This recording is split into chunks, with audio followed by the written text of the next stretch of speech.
हाय नमस्कार जय हिंद। आपने अक्सर करके घर परिवार और समाज में ये देखा होगा कि जब वहां पर मुखिया की मृत्यु हो जाती है, यानी कि जो हेड ऑफ फैमिली मेंबर होता है जिसके नाम पर पूरी प्रॉपर्टी होती है, उसकी डेथ हो जाने के बाद उसकी संपत्ति के लिए उसके घर में लड़कों के बीच में, पुत्रियों के बीच में अक्सर करके झगड़े विवाद होते रहते हैं। अब ये डिपेंड करता है कि सपोज करिए किसी आपके दादाजी की डेथ हो गई तो फिर वो विवाद आपके चाचा और पिताजी के बीच में होगा या फिर ताऊ के बीच में होगा। अगर आपके पिताजी की डेथ हो गई तो भाइयों के बीच में होगा, भाई बहनों के बीच में होगा। तो इस प्रकार के ये विवाद जो है संपत्ति को लेकर ये अक्सर करके होता रहता है। और अगर इस विवाद को आप चाह रहे हैं कि आपके मरने के बाद आपके पुत्रों के बीच में ये विवाद ना हो और आपकी जो प्रॉपर्टी है वो सुचारू तरीके से और जैसा आप चाह रहे हैं एज पर योर विल वो उन्हें ट्रांसफर हो जाए, तो इसके लिए सबसे अच्छा ऑप्शन होता है वसीयत।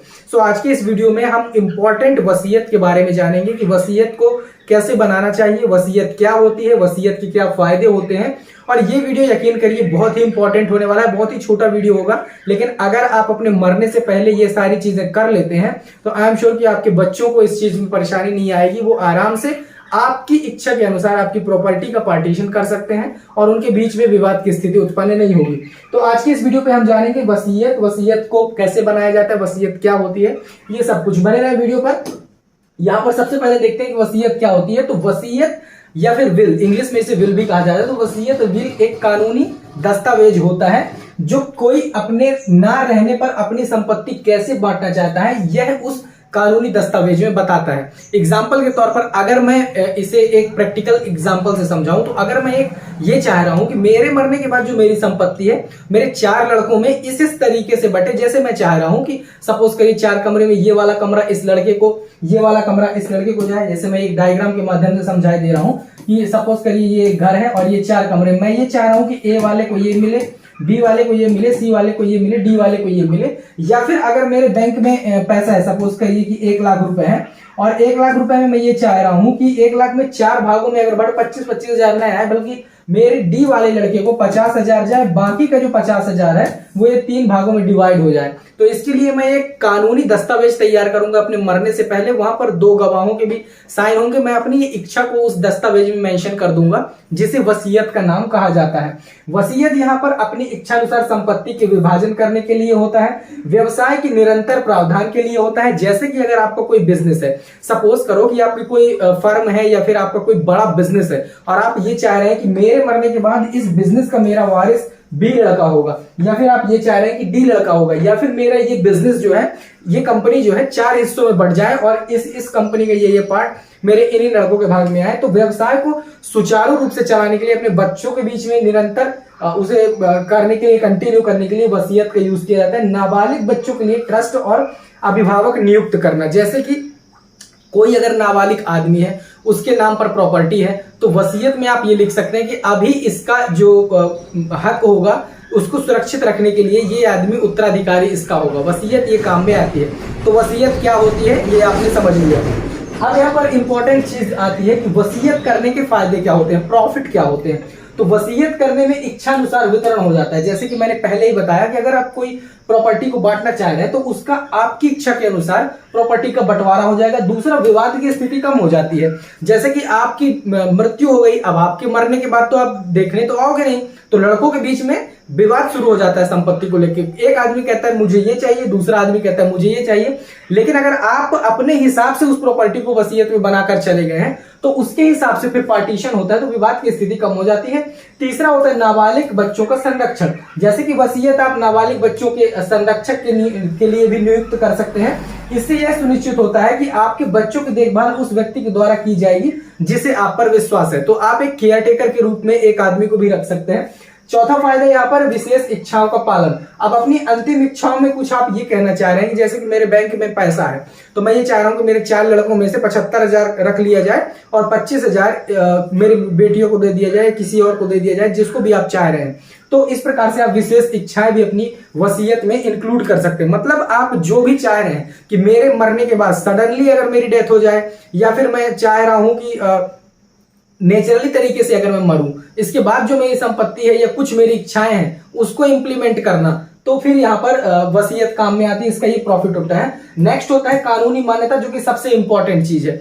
तो अगर अब कोई आदमी ऐसे बोल दे कि मैं मरने के बाद, मौखिक ऑरल बोल दे कि मेरे मरने के बाद आप ये करना, प्रॉपर्टी वैसे बांटे, तो उसकी तो वैलिडिटी होगी नहीं। लेकिन वसीयत क्या होता है कि ये कानूनी दस्तावेज होता है, वो गवाहों के बीच में बनाया जाता है, उसे सर्टिफाइड माना जाता है। तो जब आप मौखिक बोलते हैं उसकी वो वैल्यू नहीं रह जाती, लेकिन जब आप वसीयत कर देते हैं तो उसकी बहुत ज्यादा वैल्यू हो जाती है। तो आप समझिए इस बात को कि कानूनी मान्यता इसे प्राप्त होती है और कानून के अनुसार ही उस प्रॉपर्टी का पार्टीशन किया जाता है। अगर वसीयत में जैसा लिखा हुआ है एज पर विल, कानून उस पर इंप्लीमेंट होगा और उसका पार्टीशन भी वैसे ही किया जाएगा। नेक्स्ट यहां पर हम बात करते हैं वसीयत का प्रकार। अब वसीयत जो होती है दो प्रकार की होती है।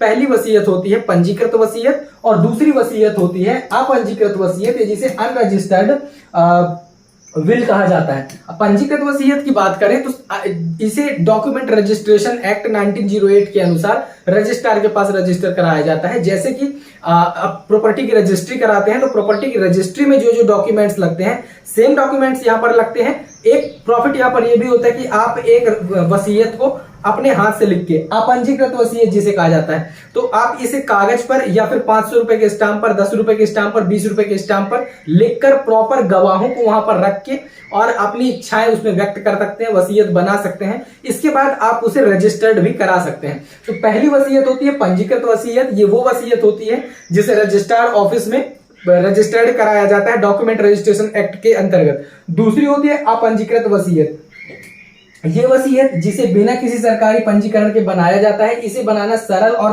त्वरित होता है, इसमें कोई भी पैसे का खर्चा नहीं आता है, लेकिन इसकी जो मान्यता होती है वो पंजीकृत वसीयत के कंपेयर में कम होती है। तो इसकी पावर ज्यादा होती है पंजीकृत वसीयत की, अपंजीकृत की कम होती है। एक कागज में, एक स्टाम्प पेपर पर भी आप इसे बना सकते हैं। वेयरएज पंजीकृत वसीयत की अगर हम बात करें तो इसे बनाने के लिए आपको रजिस्ट्रार ऑफिस में जाना पड़ेगा, इसे रजिस्ट्रेशन एक्ट के अंदर रजिस्टर करवाना पड़ेगा, जो कि सेक्शन 18 के अंदर किया जाता है। तो यहाँ पर पंजीकृत और ये अपंजीकृत वसीयत की बात हो गई। अब बात आती है कि वसीयत को बनाया कैसे जाए, तो वसीयत का पंजीकरण कैसे कराया जाए। तो आप एक वसीयत बनाने के लिए एक ड्राफ्ट कर सकते हैं वसीयत, और उस वसीयत को फिर जाकर रजिस्टर भी करा सकते हैं। या फिर अगर आप चाह रहे हैं कि मैं पंजीकृत ना बनवाऊं, अपंजीकृत वसीयत कर दूं, तो उसे भी आप बना सकते हैं, वो भी वैलिड होती है। ऐसा नहीं है कि वैलिड नहीं होती है, ठीक है। तो यहाँ पर वसीयत की ड्राफ्ट तैयार करने के बाद उसे पंजीकृत करना अच्छा होता है, क्योंकि इससे आपको वसीयत का एक कानूनी प्रति मिल जाता है, ठीक है। तो यहाँ पर वसीयत को पंजीकृत करने के लिए आपको करना क्या होगा, उस वसीयत को लेके आपको अपने रजिस्ट्रार ऑफिस जाना होगा, या फिर आप डायरेक्ट रजिस्ट्रार ऑफिस भी जा सकते हैं, जहां पर आप अर्जी नवीस से मिलकर एक वसीयत अपनी बनवा सकते हैं और उसे रजिस्टर करा सकते हैं। अब यहाँ पर ये देख लेते हैं कि जो वसीयत होती है वो बनाई कैसे जाती है। तो वसीयत बनाने के लिए मैं आपको फॉर्मेट दे दूंगा नीचे, वहां से आप उसे डाउनलोड कर सकते हैं। वीडियो के डिस्क्रिप्शन में आपको मिल जाएगा ये फॉर्मेट।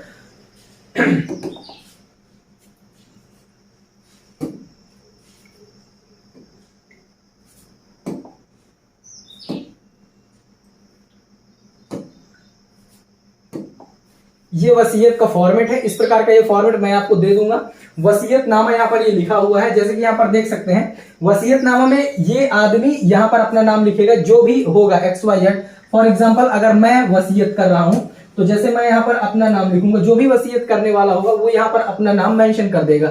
इसके बाद उसके पिता का नाम यहाँ पर आएगा, उसके पिता का जो भी नाम होगा वो यहाँ पर आएगा। सपोज करिए A है वसीयत करने वाला, उसका पिता है B, यहाँ पर अपनी एज लिखेगा 45 ईयर, और निवास स्थान लिखेगा, कहाँ का रहने वाला है, गांव, वार्ड, ये सब कुछ। और जब अपनी संपत्ति को जिस प्रकार से वो बांटना चाह रहा है, जैसे मेरी संपत्ति का निष्पादन उक्त वसीयत द्वारा किया जा रहा है, मैं एकमात्र स्वामी हूं, उसके निष्पादन का मुझे पूर्ण अधिकार है, जीवन का कोई भरोसा नहीं है, अतः मैं चाहता हूं कि मेरी मृत्यु के बाद उक्त संपत्ति के उत्तराधिकारी के बारे में इस प्रकार का विवाद ना हो, इसलिए मेरे जीवन काल में वसीयत द्वारा संपत्ति के निष्पादन करता हूं।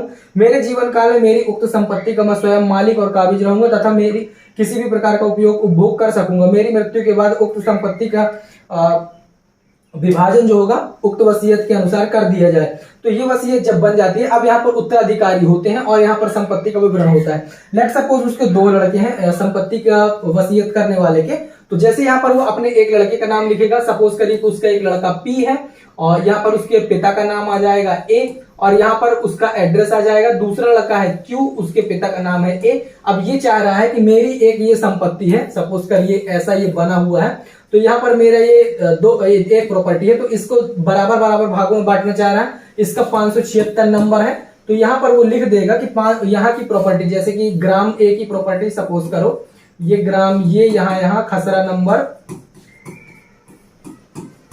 नंबर 576 में से इसका रकबा सपोज करो 0.30 हेक्टेयर है, 3 आरे की ये जमीन है, तो यहाँ पर ये लिख देगा 0.15 हेक्टेयर ऐसा, और यहाँ पर लिख देगा 0.15 हेक्टेयर इसके पक्ष में। तो इस प्रकार से ये संपत्ति की एक वसीयत तैयार हो जाएगी कि मेरे मरने के बाद 0.15 हेक्टेयर एक लड़के को जाएगी, 0.15 हेक्टेयर दूसरे लड़के को जाएगी। ये वसीयत बनकर तैयार हो गई। और यहाँ पर प्रॉपर 2 गवाहों के सिग्नेचर भी कराए जाते हैं। 2 गवाह यहाँ पर होते हैं नीचे, यहाँ पर 2 गवाहों को भी हवाला दिया जाता है। ये साक्षीगण होते हैं, हस्ताक्षर। सबसे इंपॉर्टेंट जो होते हैं वसीयत में वो होते हैं गवाह। अगर गवाह मुकर गए तो फिर वसीयत को कैंसिल भी किया जा सकता है। अगर गवाह नहीं मुकरे तो वसीयत की प्रमाणिकता जो होती है वो वैलिड हो जाती है। तो यहाँ पर जो भी गवाह होते हैं वो सबसे इंपॉर्टेंट रोल प्ले करते हैं किसी भी वसीयत में। वसीयत की पावर वसीयतकर्ता की मृत्यु के बाद ही इंप्लीमेंट होती है। उसके जीते जी वो चाहे तो वसीयत को कैंसिल भी कर सकता है। ये हम दूसरे टॉपिक में देखेंगे, दूसरे वीडियो में देखेंगे कि अगर कोई फर्जी वसीयत कर दी जाती है, सपोज करिए कि आपका हिस्सा ही खत्म कर दिया जाता है। अब जैसे मैंने आपको एक बताया कि यहाँ पर मान लीजिए एक ये प्रॉपर्टी है, उसके 2 लड़के हैं, तो एक प्रॉपर्टी में जैसे ये प्रॉपर्टी है, वसीयतकर्ता ने इस पूरी प्रॉपर्टी को अपने एक लड़के को सौंप दिया, ए को सौंप दिया, और बी को इसने कुछ नहीं दिया, बी को यहां से अलग कर दिया। तो ये तो इनवैलिड वसीयत हो गई, फर्जी वसीयत हो गई। तो इस प्रकार की वसीयत को खारिज भी किया जा सकता है। ये नेक्स्ट वीडियो में जानेंगे। वीडियो पे लास्ट तक बने रहने के लिए धन्यवाद। और जानेंगे नेक्स्ट वीडियो में कि फर्जी वसीयत को कैंसिल कैसे किया जाए। चैनल पर नया सब्सक्राइब कर लें। आपके मन में अगर कोई डाउट हो तो कमेंट सेक्शन में जरूर पूछें। मिलेंगे नेक्स्ट वीडियो में। जय हिंद।